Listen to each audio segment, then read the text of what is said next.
Olá, cursistas! Bem-vindos e bem-vindas à terceira aula da disciplina de Análise Espacial de Polígonos.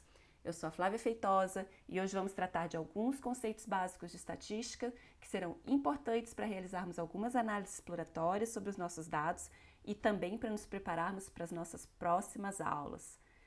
E nessas próximas aulas, a gente vai tratar de suavização espacial de indicadores, como média móvel, estimador bayesiano empírico, autocorrelação espacial, modelos de regressão espacial e, para isso, nós precisamos começar a conversar sobre modelos estatísticos.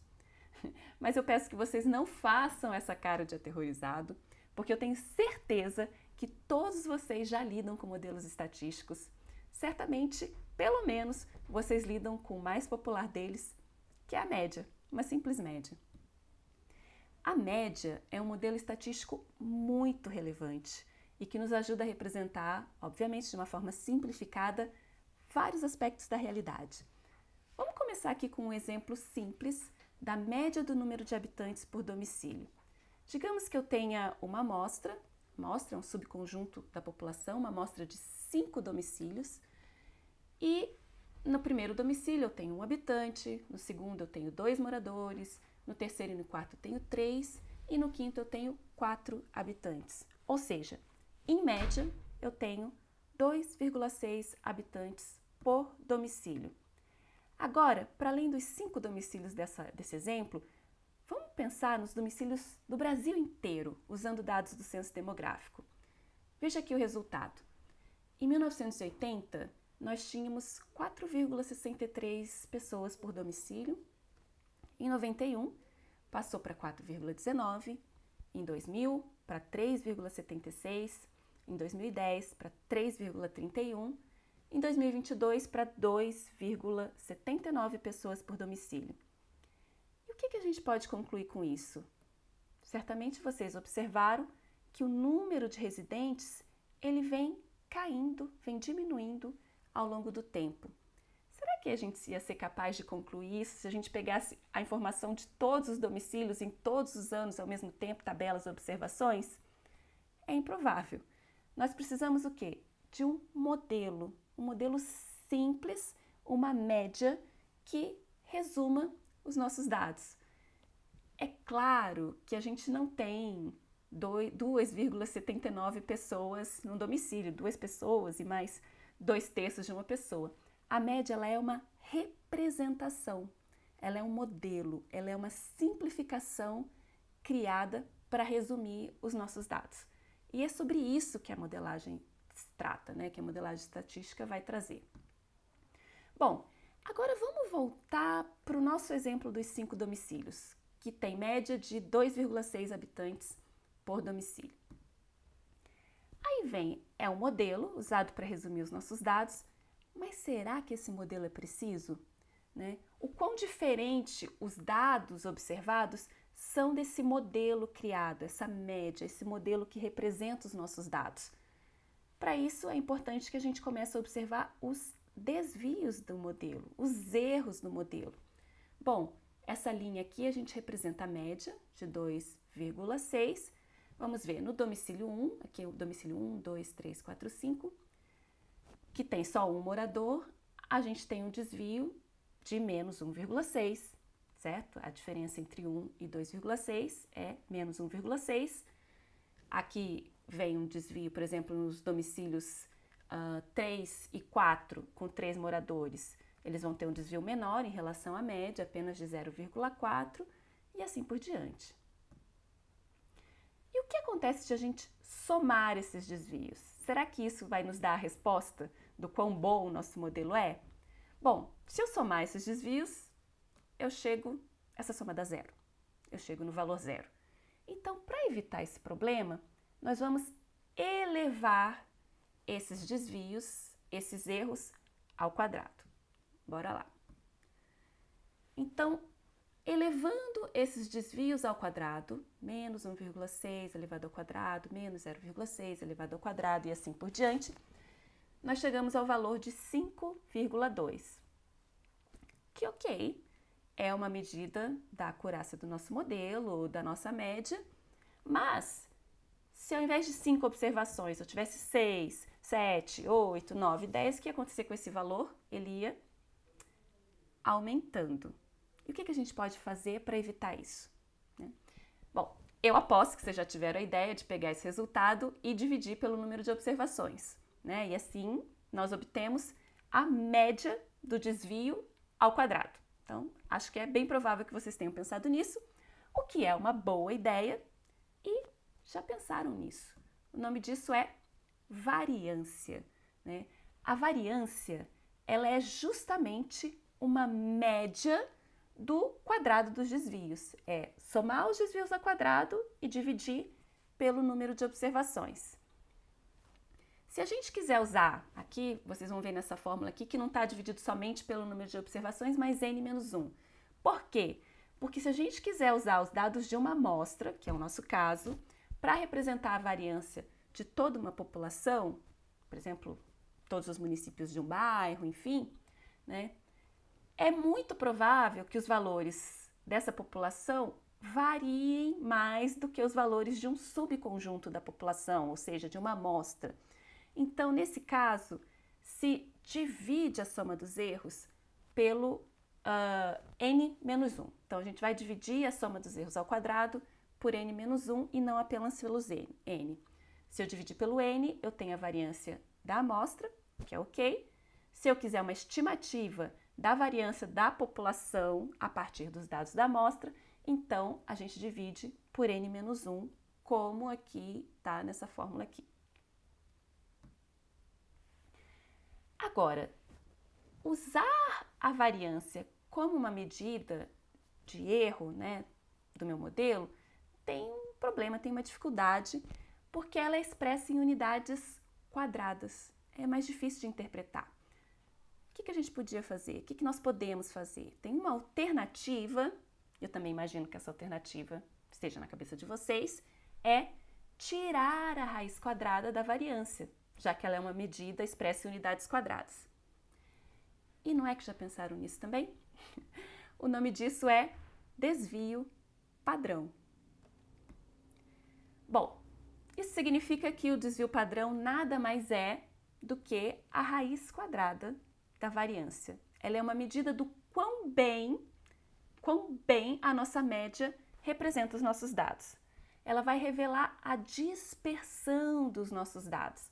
Se a gente tem um desvio padrão pequeno, o que significa? Que as nossas observações estão próximas da média. Se a gente tem um desvio padrão grande, significa que as nossas observações estão distantes da média. E se o nosso desvio padrão for igual a zero, o que significa? Que todas as observações têm o mesmo valor e que, obviamente, é igual ao valor da média, já que todas têm o mesmo valor. Bom, aqui nós temos exemplo plotado, né, num gráfico de dois conjuntos de dados com médias iguais. Essa linha representa a média de 2,6, né? Só que tem desvio padrão diferente nesses gráficos aqui. O primeiro tem um desvio padrão menor, que significa que a média representa melhor os dados, que as observações estão mais próximas da média. Já esse segundo tem um desvio padrão maior, ou seja, a gente observa aqui no gráfico, as observações estão mais distantes da média, significa que a média já não representa tão bem esses dados, que são mais dispersos, são dados que têm uma dispersão maior. Então, é uma média com uma aderência pobre aos dados. Quando a gente tem um conjunto de observações, de valores, é muito importante que a gente observe como eles se distribuem, certo? Para observar a distribuição, as distribuições das frequências, nós podemos construir um gráfico que é conhecido como histograma. Gráfico como esse aqui, nesse gráfico a gente posiciona os valores observados na nossa amostra aqui no eixo horizontal, também pode ser intervalos de valores, aqui tem valores inteiros, mas poderiam ser intervalos de valores de 1 a 3, de 3 a 6, né? E a gente vai mostrar quantas observações temos no nosso conjunto de dados para cada valor. Aqui a gente tem 13 observações com valor igual a 1, 33 com valor igual a 2. E Aqui, com valor igual a 6, nós temos 231 observações. É o valor que ocorre com maior frequência no nosso conjunto de dados. Isso tem um nome, que é a moda. Então, a moda é o valor que ocorre com mais frequência no nosso conjunto de dados. A moda, em conjunto com a média, que vocês já conhecem, e com a mediana, elas compõem as medidas de tendência central. Então, são conhecidas como medidas de tendência central. A média, ela é a soma de um conjunto de valores, dividido pelo número total de valores desse conjunto, bem conhecida de todos nós. A moda é o valor mais frequente em uma distribuição, ou o intervalo de valores, o intervalo de classe com maior frequência na distribuição. E a mediana é aquela medida que separa a distribuição em duas partes iguais. Então, 50% dos valores são menores do que a mediana, 50% maiores do que a mediana. Se a gente tem uma distribuição perfeitamente simétrica, o exemplo mais conhecido é a distribuição normal, mas pode ser uma distribuição uniforme, enfim, a média, a moda e a mediana vão coincidir, terão o mesmo valor. Porém, numa distribuição assimétrica, como desses dois exemplos aqui, não, elas vão ser diferentes. E é importante que a gente conheça esses valores, um pode ser mais adequado para a nossa análise do que o outro. Aqui nós temos um exemplo da renda per capita nos municípios brasileiros, computada com o Censo Demográfico 2010. É, infelizmente, uma distribuição bastante assimétrica. O que isso significa? Que nós temos muitos ganhando pouco e poucos ganhando muito, né? Vejam que nessa data, 2010, a moda, que é o intervalo de classe com maior frequência, se situava entre R$ 201 e R$ 492, que é pouco, né? A média era R$ 483, a mediana R$ 456 e o desvio padrão de R$ 239. O desvio padrão ele mede essa variação, né, dos nossos dados, mas como ele é dado em reais, pode ser difícil a gente identificar se ele é um desvio padrão grande ou pequeno, e difícil inclusive comparar com outras variáveis, né? Sei lá, o desvio padrão de outros países, ou mesmo do Brasil em outros momentos em que o real tinha um outro significado, né? Quando saíam os dados de 2022, por exemplo. Por isso que é bastante útil usar o coeficiente de variação, que ele é simples, é só a gente pegar o desvio padrão, dividir pela média e multiplicar por 100 para que a gente tenha uma ideia de porcentagem, né? E aí a gente pode, aqui nesse exemplo, o coeficiente de variação é 49,5, né? Com isso a gente pode comparar dados que têm unidades de medidas diferentes ou que tenham médias muito diferentes. O coeficiente de variação será maior, né, para esses dados mais heterogêneos, que variam mais, e menor para dados mais homogêneos, que variam menos, que tendem a ser mais bem representados, por exemplo, por uma média. Uma outra forma de observar a distribuição dos dados é por meio de um gráfico conhecido como box plot, né? No box plot, a gente divide o nosso conjunto de dados em 4 partes iguais, em 4 quantis ou 4 quartis, né? 25% dos dados aqui, mais 25%, então 4 partes iguais. Entre o quartil 1 e o quartil 3, como mostra aqui no nosso exemplo, nós temos uma caixa onde se situa a mediana, né, já que a mediana é o quartil 2, que divide o conjunto de dados em duas partes, 50% para cá, 50% para cá, né? E nessa caixa aqui, já que a gente está entre o quartil 1 e o quartil 3, nós temos 50% dos nossos dados, certo? Em português, a gente chama esse gráfico box plot de caixa e bigodes, ou caixa de bigodes, porque a partir dessa caixa a gente desenha umas espécies de bigodinhos aqui, como vocês estão vendo. E a partir, para além desses bigodes, a gente indica quais são os valores discrepantes, quais são os valores que estão diferentes, muito distantes, também são conhecidos como outliers, né? E esse bigode ele pode ser demarcado de formas distintas. Uma maneira comum de demarcar esse bigode, entre aspas, é a gente pegar essa amplitude interquartil. O que é amplitude interquartil? É a diferença entre o Q3 e o Q2, ou seja, essa largura dessa caixa aqui, e multiplicar por um valor. Pode ser 1,5, pode ser 3, aqui no exemplo é 1,5. Então a gente pega essa amplitude, multiplica por 1,5 e marca o bigode. Para além desse limite, é um valor discrepante.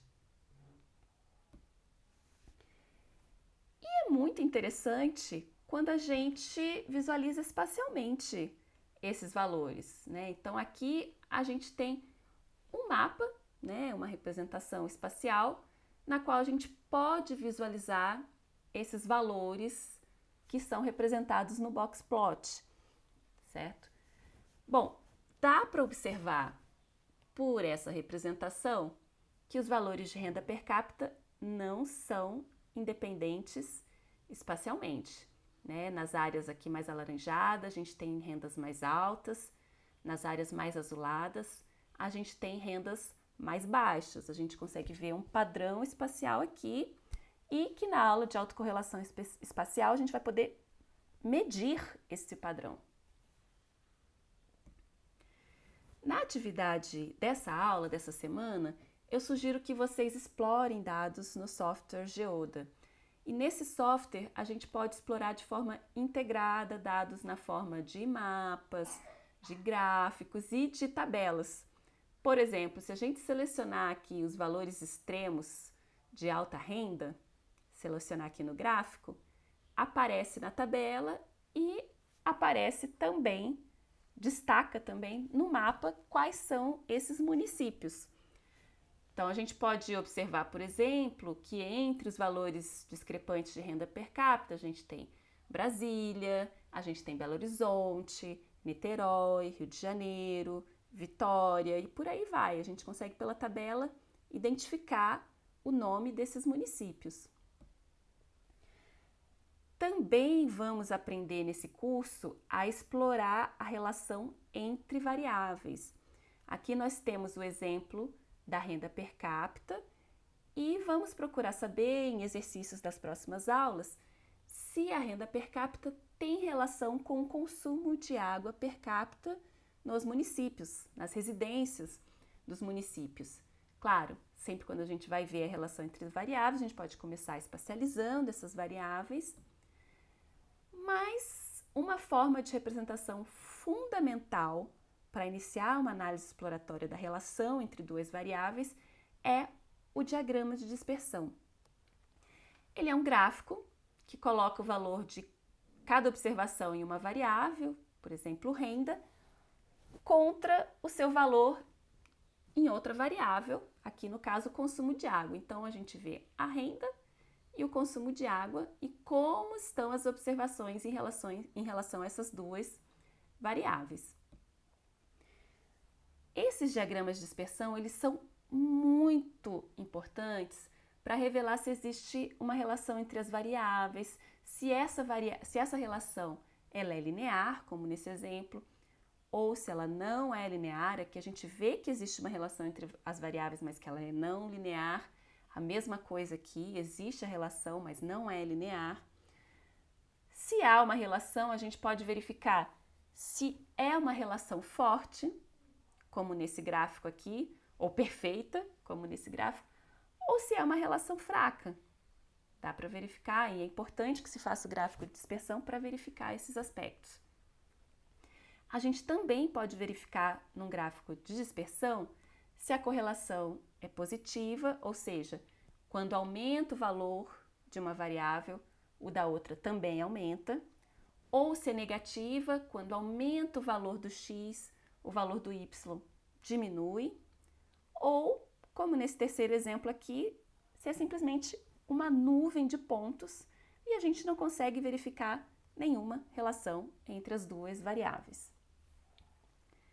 Para além dos gráficos, que são muito importantes, é importante medir, né? Verificar. Outra maneira de verificar é medindo se essas variáveis estão variando conjuntamente, né? Ou seja, se mudanças em uma variável correspondem a mudanças similares em outra variável. Para isso, o conceito de covariância é muito importante. Vamos pegar aqui, voltando um pouquinho, vamos relembrar o conceito de variância. A gente pega o desvio em relação à média, eleva ao quadrado, que nada mais é do que pegar o desvio em relação à média, vezes o desvio em relação à média e dividir por n, ou n menos 1. Agora vamos a um exemplo, né? Vamos pegar as variáveis renda e consumo. Então aqui é a média da variável renda, aqui é a média da variável consumo. A gente tem os dados das observações 1 a 5. Na observação 1, a gente vê, digamos que seja um município, que a renda está abaixo da média e o consumo também. No município 2, idem, renda abaixo da média, consumo também. O que é diferente do município 4 e 5, onde a renda está acima da média e o consumo também. E aqui no município 5, idem, renda acima da média e consumo também. Então aqui nós temos desvios positivos nas duas variáveis e aqui nessas três observações, desvios negativos nas três variáveis. Perdão, nas duas variáveis. Para verificar se duas variáveis elas variam conjuntamente, a gente vai multiplicar o desvio da primeira variável em relação ao desvio da segunda variável e fazer isso para todas as observações. E essa é a essência da covariância. Ela nada mais é do que uma medida das diferenças combinadas.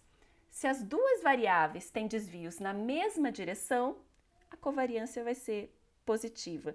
Se as duas variáveis têm desvios em direção oposta, uma aumenta e a outra diminui, a covariância vai ser negativa. Se cada hora uma variável vai para um lado diferente e a gente não consegue identificar um padrão de associação, então a covariância é zero ou muito próxima de zero. Então vejamos aqui a fórmula, muito semelhante à da variância, só que a gente vai olhar o desvio da primeira variável multiplicado pelo desvio da segunda variável, né? E não pelo de x novamente. Assim que a gente calcula a covariância, multiplicando os desvios das duas variáveis para cada observação e dividindo pelo número de observação ou número de observação n-1, como mostra aqui o exemplo. Pego na observação 1 o desvio na renda, o desvio no consumo, multiplico, mais o desvio na renda, o desvio no consumo, na segunda observação, multiplico e assim por diante, divido pelo número de observações ou número de observações menos 1, se eu quero usar dados da amostra para falar da população, e obtenho a minha covariância, que nesse exemplo é de 4,25. Vejam que ela é positiva, porque os desvios estão indo para as mesmas direções. Quando é negativo, o outro é negativo, quando é positivo, o outro é positivo. Resumindo, quando a gente tem uma covariância positiva, significa que as duas variáveis estão se desviando da média na mesma direção. Se a covariância é negativa, as variáveis se desviam em direções opostas, né? Quando uma sobe, a outra desce. Agora, na análise da covariância, a gente vê que tem um problema aí. Porque a covariância, ela depende das escalas de medida. Ela não é uma medida padronizada. Se a gente está lidando com valores em reais, vai ter uma covariância, se for em dólares vai ser outra, se for em litros vai ser outra, em mililitros vai ser outro. Não dá para comparar covariâncias, né? Medidas com unidades de medidas diferentes, em condições muito diferentes. Uma alternativa para isso é utilizar a covariância padronizada, ou seja, nós vamos pegar a covariância e dividir pelo desvio padrão das variáveis x e y que foram consideradas no cômputo. E esse é o mais do que famoso coeficiente de correlação de Pearson. É um coeficiente muito usado. O coeficiente de correlação, como ele é padronizado, ele vai ter valores entre -1 e +1. Se o coeficiente é igual a +1, significa que as duas variáveis estão perfeitamente correlacionadas de forma positiva, ou seja, quando uma aumenta, a outra aumenta proporcionalmente. Então, se a renda aumenta, né, está associado também a um aumento do consumo de água. Se o coeficiente é igual a -1, significa que a gente tem um relacionamento negativo perfeito. Se uma variável aumenta, a outra diminui em valor proporcional. Porém, se o coeficiente é 0, significa que a gente não tem nenhum relacionamento linear entre as duas variáveis analisadas. Voltamos para o nosso exemplo, né, que avalia a relação, no caso aqui, agora a correlação entre o consumo de água e a renda per capita. O coeficiente de correlação de Pearson, nesse exemplo, revela que a correlação entre essas duas variáveis é igual a mais 0,6, ou seja, é uma correlação positiva, algo que a gente já via no gráfico, né? Quando uma variável aumenta, quando a renda aumenta, o consumo aumenta, e moderada, está longe de ser perfeita, não temos aqui todos os pontos caindo certinho, né, nessa reta. Ao contrário, a gente tem inclusive uma série de valores discrepantes aqui, bem distantes. Mas sim, existe uma correlação e é uma correlação moderada de 0,6. Bom, e com esse exemplo eu encerro essa aula. Eu espero que tenham gostado e até a próxima!